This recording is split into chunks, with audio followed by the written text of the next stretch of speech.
میں سارا کے پاپا اس کی ماں کا انتظار کر رہے تھے۔ آج تو مارکیٹ میں بہت زیادہ گرمی تھی اور چیزوں کا ریٹ بھی بہت زیادہ۔ میں نے تو کچھ بھی نہیں خریدا، ایسے ہی واپس آنا پڑا۔ سارا کے والد ایک کمپنی میں جاب کرتے تھے اور سارا کے دادا کی پینشن سے سارا کے گھر میں کسی چیز کی کمی نہیں تھی۔ سارا کا بھائی موہت ناراض ہو جاتا ہے کہ اس کی ماں اس کے لیے کوئی کھلونا نہیں لائی، اس لیے وہ اٹھ کے چلا جاتا ہے۔ مجھے کال آئی ہے۔ جی باس۔ ہاں جی ٹھیک ہے باس، میں اپنی وائف کو بھی لے آتا ہوں۔ جی میں تھوڑی دیر تک پہنچ جاؤں گا، آپ فکر نہیں کریں۔ جی جی ٹھیک ہے۔ سارا کے پاپا کو اس کے باس کی کال آتی ہے اور وہ ان کو ڈنر پہ انوائٹ کرتے ہیں۔ ٹھیک ہے میں تیاری کرتی ہوں، آپ نہا لیں، میں آپ کے کپڑے نکال دوں گی۔ آپ ٹھیک ہے۔ سارا کے والد کہتے ہیں ہمارے پاس ٹائم بہت تھوڑا ہے، ہمیں جلدی سے تیاری کرنی ہوگی، میں جلدی سے نہا کر آتا ہوں۔ سارا کے والد یہ کہہ کر چلے جاتے ہیں۔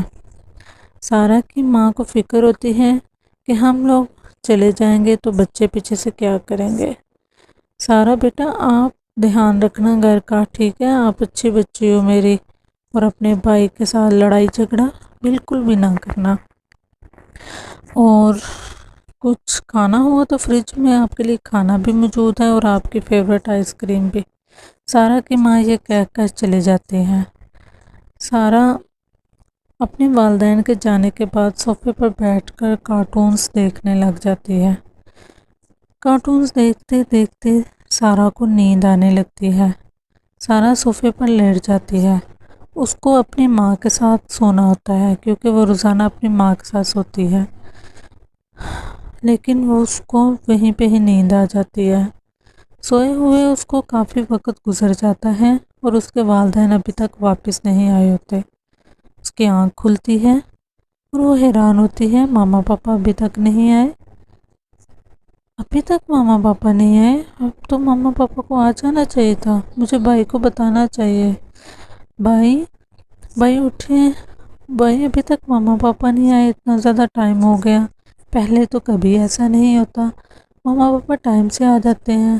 موہت بھی حیران ہوتا ہے کہ کیا ابھی تک ماما پاپا نہیں آئے؟ تم ایسا کرو کہ فون کال کر کے دیکھو، ٹھیک ہے بھائی؟ سارا جلدی سے کال کرتی ہے لیکن نمبر نہیں ملتا۔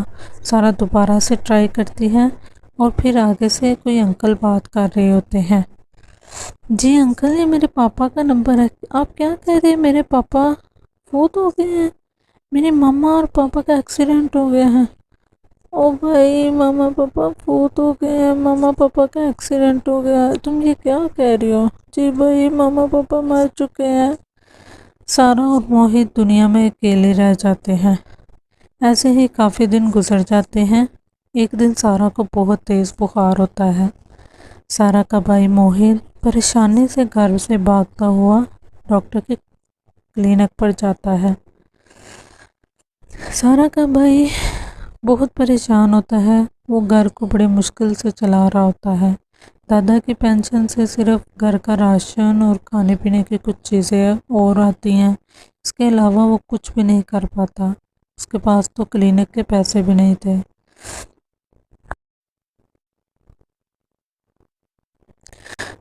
ڈاکٹر صاحب میری بہن کو پتہ نہیں کیا ہے، میری بہن بار بار بے ہوش ہو جاتی ہے، ابھی بھی وہ گھر میں بے ہوش پڑی ہے اور اس کا سر بھی چکراتا ہے، چکر آتے رہتے ہیں اس کو، آپ پلیز میرے ساتھ چلیے اور میری بہن کو دیکھیے۔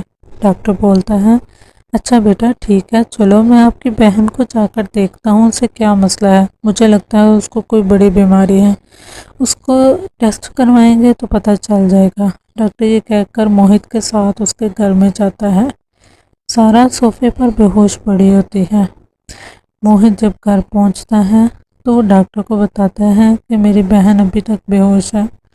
ڈاکٹر اس بچے کو اٹھا کر کلینک میں لے آتا ہے، پھر اگلے دن صبح رپورٹس آنے پر اس کو بتاتا ہے کہ اس کی بہن کو بہت بڑی بیماری ہے۔ موہت تمہاری بہن کو آپریٹ کرنا ہوگا، اس کے دماغ میں انفیکشن ہے، اگر آپریٹ جلدی نہ کیا تو وہ زیادہ بیمار پڑ سکتی ہے۔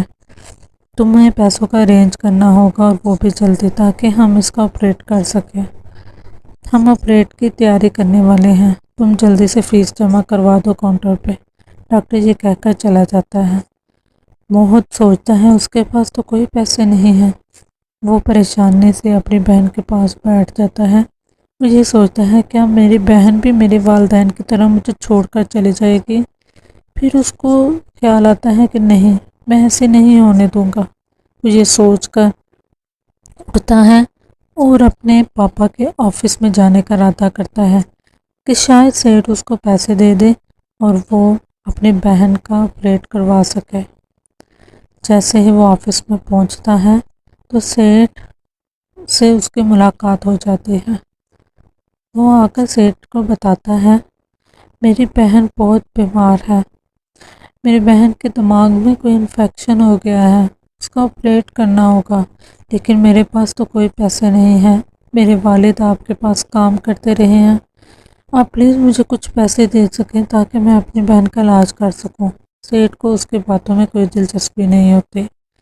ٹھیک ہے، تم کچھ ایسی چیز لے آؤ جس کو میں گروی رکھ لوں اور گروی رکھ کے تمہیں پیسے دے دوں گا، تمہاری بہن کا آپریٹ ہو جائے گا ان پیسوں سے۔ سیٹھ یہ کہہ کر اس کو کال آتی ہے، وہ کال سنتا ہے اور وہاں سے چلا جاتا ہے۔ موہت سوچ میں پڑ جاتا ہے کہ وہ گروی میں کیا رکھ سکتا ہے۔ اس کے پاس سوائے مکان کی اور کوئی چیز نہیں ہوتی۔ وہ مکان کے کاغذات ہی لینے گھر چلا جاتا ہے تاکہ سیٹھ اسے پیسے دے اور وہ اپنی بہن کا علاج کروا سکے۔ کاغذات لے کر سیٹھ کے پاس آتا ہے اور سیٹھ کو وہ کاغذات دیتا ہے اور کہتا ہے یہ گروی رکھ لیں، یہ میرے گھر کے کاغذات ہیں اور پلیز مجھے کچھ پیسے دے دے، میں نے اپنی بہن کا علاج کروانا ہے۔ سیٹھ وہ کاغذات لے لیتا ہے اور پھر اس کو کہتا ہے تم یہیں رکو، میں تمہارے لیے پیسے لے کر آتا ہوں۔ یہ کہہ کر وہ چلا جاتا ہے اور تھوڑی دیر میں ہی پیسے لے کر واپس آ جاتا ہے۔ اور موہت کو وہ پیسے دیتا ہے۔ موہت شکر ادا کرتا ہے کہ اس کو پیسے مل گئے ہیں۔ وہ فوراً کلینک کی طرف بھاگتا ہے تاکہ وہ اپنی بہن کا آپریٹ کروا سکے۔ اس کی بہن کا آپریٹ ہو چکا ہوتا ہے اور اس کی بہن بے ہوشی میں ہی ابھی ہوتی ہے۔ اس کے پاس بیٹھے اس کے ہوش میں آنے کا انتظار کر رہا ہوتا ہے۔ ڈاکٹرز نے ان کو چھٹی دے دی تھی، اب انہوں نے گھر جانا تھا۔ اس کی بہن کو ہوش آ جاتا ہے اور وہ اس سے پوچھتی ہے بھائی تم نے اتنے سارے پیسوں کا ارینج کیسے کیا؟ تم نے کیسے میرا آپریٹ کروا لیا؟ تمہیں تو بڑی پریشانی ہوگی۔ اس کا بھائی موہت اس کو پریشان نہیں کرنا چاہتا تھا، اس کو نہیں بتانا چاہتا تھا کہ اس نے اپنے گھر کو ہی گروی رکھ دیا ہے۔ اس کو کہتا ہے اٹھو اب تیاری کرو گھر جانے کی، گھر جانا ہے، تمہیں ڈاکٹرز نے چھٹی دے دی ہے، اب الحمدللہ تم بالکل ٹھیک ہے۔ موہت یہ کہہ کر چلا جاتا ہے اور موہت کی بہن پیچھے سے پریشان ہوتی ہے کہ بھائی بیچارہ کتنی پریشانی اس نے جھیلی ہوگی۔ پھر وہ دونوں بہن بھائی گھر آتے ہیں۔ پھر کچھ دنوں کے بعد دروازے پہ دستک ہوتی ہے۔ وہ دونوں حیران ہوتے ہیں کہ ہمارے گھر میں کون آیا ہے۔ موہت اسے کہتا ہے کہ میں دیکھتا ہوں۔ سارا پریشان ہوتی ہے، تم رکو میں دیکھ لیتا ہوں۔ جی سیٹھ صاحب، آپ اس ٹائم یہاں؟ خیریت تو ہے؟ صبح صبح آپ کو کیسے آنا ہوا؟ میرے پیسے دے دو، مجھے پیسوں کی سخت ضرورت ہے، میرے کاروبار میں مسئلہ بن رہا ہے۔ اگر تم لوگ مجھے پیسے نہیں دو گے تو مجھے تمہارا مکان بیچنا ہوگا۔ میں نے بہت سارے گاہک لگوائے ہیں اور گاہک جو ہے وہ مکان خریدنے کو تیار ہیں۔ تم لوگوں کے پاس تھوڑا وقت ہے، یا پیسے دے دو یا گھر کو خالی کر دو۔ ابھی تو میں جاتا ہوں لیکن میں پھر آؤں گا 2 دن میں، اور میرے پیسے مجھے دے دینا۔ جی سیٹھ یہ کہہ کر چلا جاتا ہے۔ موہت کی بہن اپنے بھائی کو دیکھتی ہے کہ بھائی کتنا پریشان ہے اور وہ کچھ نہیں کر سکتے۔ موہت اپنی بہن کو پریشان نہیں کرنا چاہتا تھا کیونکہ ابھی تو وہ بیماری سے ہٹی تھی۔ موہت اس کو بولتا ہے تم فکر نہیں کرو، میں کچھ نہ کچھ کر لوں گا۔ پھر ایک دن موہد اور اس کی بہن بیٹھے ہوتے ہیں اور موہد کو خیال آتا ہے کہ اس کو کوئی کام کرنا چاہیے. وہ کہتا ہے گھر کو لاک کر لو، میں کام پہ جا رہا ہوں. اس کی بہن پریشان ہوتی ہے، میرا چھوٹا سا بھائی کیا کام کرے گا. موہد مزدوری کرتا ہے، وہ بہت زیادہ محنت کرتا ہے. اس کے چھوٹے چھوٹے بازو بڑے بڑے اوزاروں کے ساتھ مستری کے ساتھ کام کرواتے ہیں. جب وہ رات کو گھر آتا ہے تو وہ تھکا ہوتا ہے. پھر ایک دن پھر سیٹھ آ جاتا ہے، میرے پیسے دو ورنہ ابھی گھر کو خالی کرو. گاہک جو ہے بڑی جلدی میں ہے، وہ کہتے ہیں کہ ہمیں گھر خالی چاہیے. موت لوگوں کو گھر چھوڑنا پڑ جاتا ہے. میرا بھائی کتنی محنت کرتا رہتا ہے، سارا دن کام کرتا ہے. جب وہ گھر پر آتا ہے بیچارہ اتنا تھکا ہوتا ہے. مجھے بھی بھائی کے لیے کچھ کرنا چاہیے، میں گھر کے یہ دیوار کے پیچھے سبزی نہ اگاؤں. سبزی اگاتی ہوں، شاید کچھ پیسے جوڑ سکوں. ہاں ہم ایسا کریں گے، سبزی کی ریڑھی لگا لیا کریں گے. اس طرح مزدوری کر کے بھائی کیسے سب کچھ پورا کرے گا. سارا جو ہے گھر کے پچھلی سائڈ پہ سبزی اگانا شروع کر دیتی ہے. وہ بڑی محنتوں سے بیج کو ہر کیاری میں بوتی ہے تاکہ سبزیاں نکلیں اور وہ اپنے بھائی کو توڑ کر دے اور اس کا بھائی ریڑھی لگا کر ان سبزیوں کو بھی بیچ سکے. وہ بڑی محنت سے کھیت کی دیکھ بھال کرتی ہے. اب شاید میں کچھ بھائی کی مدد کر سکوں. اللہ کرے یہ سبزیاں اگائیں. میں سبزیوں کے بارے میں ساری انسٹرکشن خالہ سے لے لوں گی، ان کو سارا پتہ ہے، انہوں نے زراعت کا پڑھا ہوا ہے. ساری سبزیاں اگ چکی ہوتی ہیں. سارا بڑی محنت کرتی ہے. اس کا بھائی اس کو دیکھ کے بڑا خوش ہوتا ہے. واہ سارا، تم نے تو بہت ساری سبزیاں اگا دی، میں تو تمہیں بہت چھوٹی سی سمجھتا تھا، لیکن تم نے تو کمال ہی کر دیا اتنی سبزیاں اگا کے. یہ سبزیاں ہمارے کام آئیں گی ضرور. تم نے اچھا کیا کہ تم مصروف بھی رہتی ہو، سبزیاں بھی بن گی. ہاں بھائی، میں آپ کے ساتھ ریڑھی لگایا کروں گی، کچھ ہی دنوں میں یہ سبزیاں اگ جائیں گے، پھر میں آپ کے ساتھ کام پہ جایا کروں گی، آپ کو اکیلے نہیں جانے دوں گی. ہاں ہاں ٹھیک ہے، ابھی تو مجھے بہت بھوک لگی ہے، کھانے کے لیے کچھ دے دو. کھانے کے میں کچھ بنا ہے، چلو آؤ کھانا کھاتے ہیں. موہن اور سارا کھانے کے لیے چلے جاتے ہیں. پھر کچھ دنوں میں سبزیاں اگ جاتی ہیں.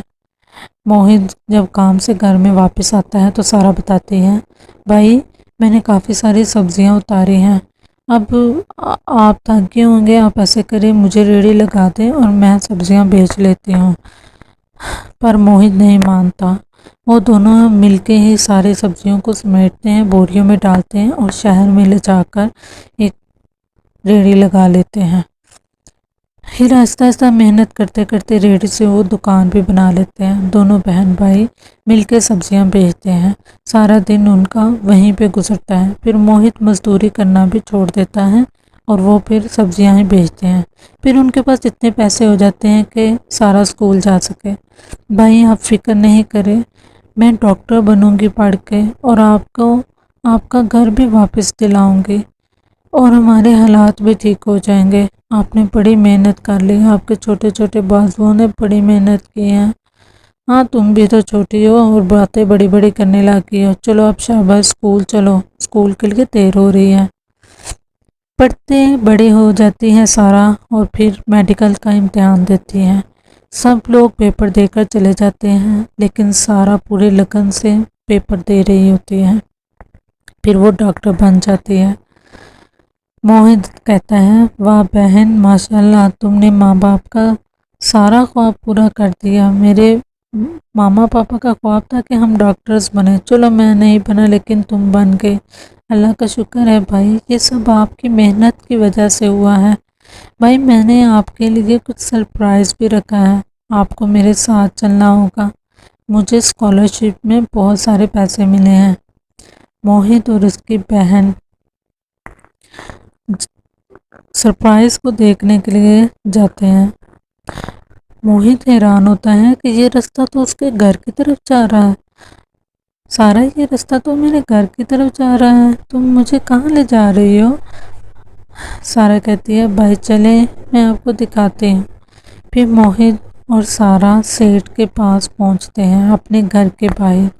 سارا کہتی ہیں مجھے میرے گھر کے کاغذات دے دیجیے، آپ کی بتائی ہوئی رقم میں نے آپ کو دے دی ہے، اب آپ کو مجھے کاغذات دینے ہوں گے۔ میرے بھائی نے بڑی محنت کی ہے، میرے بھائی کے نام کروائے ہیں نا آپ نے گھر کو، کاغذات اس طرح ہی تیار ہوئے ہیں۔ سیٹھ ان کو پھر گھر کے کاغذات واپس کر دیتا ہے۔ موہت حیران ہوتا ہے کہ سارا نے اتنی بڑی بات کیسے سوچ لی، اس نے سیٹھ سے گھر کو واپس لے لیا۔ اس سیٹھ نے ہمیں گھر سے نکالا تھا، اب یہی سیٹھ ہمیں گھر کے کاغذات واپس کرے گا۔ سارا سیٹھ سے کاغذات لیتی ہے اور وہ کاغذات اپنے بھائی کو دے دیتی ہے اور بولتی ہیں بھائی آپ اس گھر کے اصل حقدار ہیں، یہ گھر آپ کا ہے بھائی، اللہ کا شکر ہے میں آپ کو یہ گھر واپس دلا پائی، میں بہت پریشان رہتی تھی، آپ کو میری وجہ سے گھر کو بیچنا پڑا، اب اللہ نے ہمیں گھر واپس کر دیا ہے بھائی۔ ہمارے والدین کا گھر تھا، ہم سے چھن گیا تھا، اب ہم نے اپنی محنت سے اسے واپس حاصل کر لیا ہے۔